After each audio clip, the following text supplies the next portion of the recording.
Prevention of crime બ્રાન્ચની ટીમે લીંબાયતમાંથી ગેરકાયદે ચાલતા ગેસ રિફિલિંગના કૌભાંડને ઝડપી પાડી લાખોની મત્તા કબજે કરી હતી.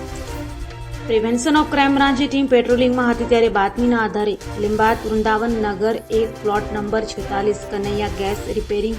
દુકાનની આડમાં ગેરકાયદેસર ગેસ રિફિલિંગ તથા મોટા પાયે ગેસના બાટલાઓનો સંગ્રહ કરી લોકોની જાનમાલનું નુકસાન થાય તે પ્રમાણે કૃત્ય કરતા દુકાનદારને ગેસના બાટલાઓ તથા રિફિલિંગના સામાન જેમાં ગેસના બોટલો, ગેસ રિફિલિંગની મોટર નળી, ગેસ ભરવાના વાલ્વ સહિત 1,07,000થી વધુની મત્તા સાથે આરોપી રવિન્દ્ર શ્રીરામ યાદવને ઝડપી પાડ્યો હતો અને તેની વિરુદ્ધ લીંબાયત પોલીસ મથકમાં ફરિયાદ નોંધાવતા હવે લીંબાયત પોલીસે વધુ તપાસ હાથ ધરી છે.